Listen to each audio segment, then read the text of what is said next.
I'd like to bring on now Dr. Margaret Chesney, who's going to be introducing and moderating our next panel. She's also a workshop planning committee member and professor of medicine at the University of California, San Francisco, engaged in clinical research in the area of integrative and behavioral medicine. And the focus of her work is on the role of the behavioral and social factors in the promotion of health, prevention of disease, and the potential for optimal management of health across the lifespan. So thank you, Dr. Chesney. I'll turn it to you. Thank you so much, Keisha. And it's really been a pleasure to be on to serve on the planning committee for this workshop. And we've heard about state, federal, and now environmental models for financing. And this session will discuss innovative private models for financing that emphasizes whole person and population health, while also focusing on patient-centeredness, putting the patient at the center of care in primary, behavioral, social, and integrative care with insights from the lens of COVID-19. And it's my pleasure to introduce our three speakers. The first speaker will be Dr. David Fogel. His training includes internal medicine and mind-body medicine. He has worked in the inner city of Baltimore as part of the National Health Service Corps and in private practice in Bethesda, Maryland. He has spent the last decade creating and piloting innovative models of value-based integrative care. Our second speaker, following David, will be Dr. Dexter Sherney, the Senior Vice President and Chief Medical Officer for Community Wellness and Blue Zones Institute for Adventist Health, a major health system on the West Coast. And he's also been the immediate past president for the American College of Lifestyle Medicine. And the final speaker will be Dr. Cheryl Pegas, the Executive Vice President of Health and Wellness at Walmart. She joined Walmart from Cambia Health Systems, where she was the Chief Medical Officer and President of Consumer Health Solutions. She also served as the first medical officer at Walgreens. So I'd like to now turn right away to David Fogel, who will speak about private models for financing, discussing his experience piloting a private practice model of value-based integrative primary care. Thanks, Margaret. Can you hear me? Good, great. Okay. So, and thank you to the National Academy for inviting me to speak. So as you see this first slide, it may sound strange as you see $30 million grant up there that I'm saying I represent the little guy, the guy in private practice, the primary care clinic, no federal or state funding, and it's not a hospital or a health system, which we've heard a lot about. But the primary care practice that believes in whole health and is trying to do value-based care. So back in 2011, funded by this $30 million private grant, G Healthcare was created and established an independent freestanding nonprofit community health center by combining integrative health in a staff model. No independent contractors. The integrative health staff was were not contracted. In a plus primary care patient-centered medical home model, I'll go into that in a little bit, and high octane interdisciplinary team-based collaboration. And all of this back in 2011 was in the business platform of population health and value-based care payments. Next slide. So this is quickly just the complexity that the model had in order to try and capture and stay sustainable in the value-based world back in 2011. And you can see, and I'll go into this, that it's hard to understand. So I had to actually buy whiteboards, 4x8 whiteboards, draw it out with magic marker and nail it to our boardroom wall to explain it to our board what they were getting into.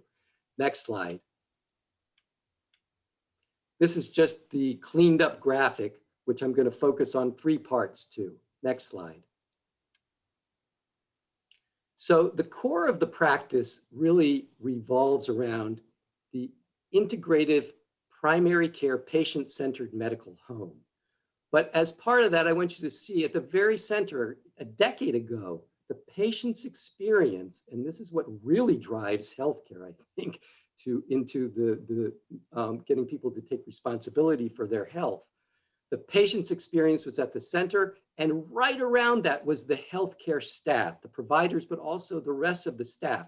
They are so integral to making all of this work in a value-based system. Next slide. And then just to dig in a little bit more to what an integrative PCMH team looks like. Very importantly is the support staff, front desk, the medical assistants. But in red, the coordinators, the people who coordinate all this stuff, the practice manager, the billing manager is essential. And then you see that we had a really broad bench of primary care practitioners, 5 family physicians and a nurse practitioner. And we had behavioral health, 2 psychologists, and then a very wide spectrum of integrative practitioners that were on staff working hand in glove with everybody else in this team-based PCMH. Next slide, please. One of the arms that was key was our wellness division, open to the entire community. Anybody could come in. The patients bring their families. It had wide programming in nutrition. We had a teaching kitchen, lots of fitness programming, very heavy emphasis on yoga. And then again, behavioral health, a lot of mindfulness meditation. Next slide. And then here we had this value-based platform that was essential to the business model and our sustainability. There was a lot of promise that things were going to move relatively quickly. This is all in Maryland, as we just heard about Maryland being an innovative state. But we started out in fee-for-service, and so the plan was to move to population health value-based care. So next slide. And just a key part about all of this is that collaboration and communication in all these team-based value-based population health systems it's absolutely essential, and it's not intuitive. It has to be really operationalized. And so we tried all kinds of ways to grease the wheels on this, formal ways, informal ways. There's very interesting history to all this. Next slide. All right, here we go. This is the crux of everything. Everybody who's been in a value-based system will recognize the metrics-based scorecard. And so, you know, this could be a great source of anxiety or elation for us. But the point I want to drive home is I'm going to focus in on the key metrics that are talked about a lot. Pharmacy costs, 30-day readmissions, emergency room visits, and inpatient admissions. And so you'll see that we were beating in these categories, in terms of the dollars, our conventional primary care peers. So, you know, these PCMH programs and value-based programs are saving money, but we were beating them with this integrative approach and wellness approach, and I'll call it a whole health approach. And we had a higher illness burden score than the average conventional practice.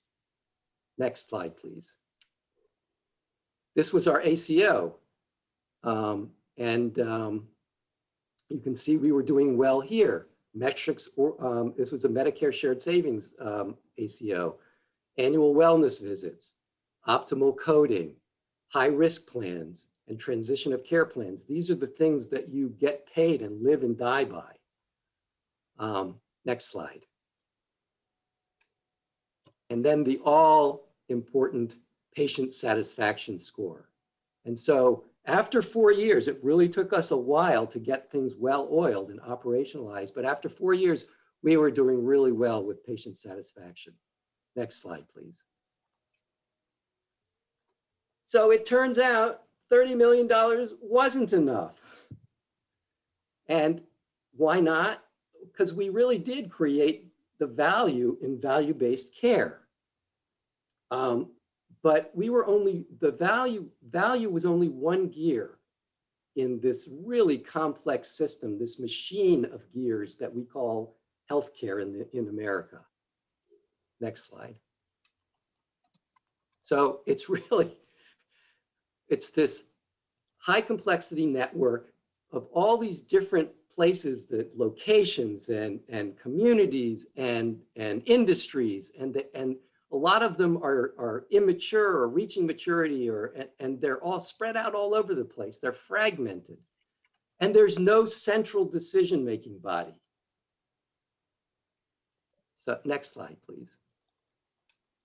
And so I really beat my head against the wall. I mean, I did this for the last 10 years in one model, but I've been involved in innovative models of care for at least 2 decades. And I really have felt like I've been playing this whack-a-mole game to fix each gear or replace it. And my head's sore, and I finally figured out, at least for me, maybe there's a better, or at least a parallel approach that I think really applies to this conference. Next slide. And that's the need is to focus on the system, this highly complex system, and not on each gear. Now, I'm not saying you shouldn't focus on the gears. They're really important. But it turns out that highly complex systems like the US healthcare system evolve organically, and they're always in evolution. They're always moving somewhere. But there's a science behind how the relationships in complex systems, the gears, give rise to collective behavior. And the question is, can we intentionally influence how a complex system like this evolves? And I'm saying, I believe the answer is yes. Next slide. So this explicit kind of systems change in high complex systems, it never happens as a result of top-down, and this is a quote, it never happens as a result of top-down preconceived strategic plans or from the mandate of any single individual or boss running things. Change begins as local actions spring up simultaneously in all different areas. And if you want to know more, the experts here, Margaret Wheatley and Deborah Fries, have a lot to say about this. If these changes in different places remain disconnected, nothing happens beyond each locale. But when they become connected, the system begins to move in a direction aligned with the shared goals and the collective consciousness of the whole. Next slide. So let me wrap this up. A few thoughts about systems change and the social science behind it.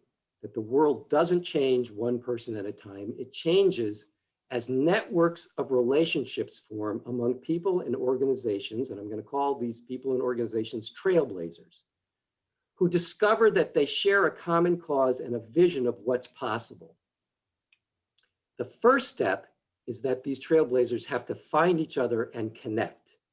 And the power then is in how the connections and the communication in that network can form and develop and move intentionally. The people who study how these systems evolve will tell you the entire system can move forward with intention, although it's more akin to quantum physics, not Newtonian linear mechanics. So it's not exactly what you would expect in a top-down system. And if you want to see who some of these trailblazers are that need to network and start moving in a collective consciousness, just look at the speakers in this conference and the sponsors in this conference. So to end, improving value-based payments and integrated financing models, it's incredibly important. We weren't getting paid enough in our model, bottom line, to support us. But we're shooting for system transformation, a highly complex system transformation where the whole is greater than the sum of the parts. And there actually is, there is a way to make that happen in this kind of crazy Wild West that we call United States healthcare. All right, I'll end there and hopefully we'll get time for questions. Thanks. Thank you so much, David. And in fact, I think we've been hearing from some of those trailblazers today, and maybe through the National Academy of Medicine, we can bring them together and create some systems change. So thank you so much.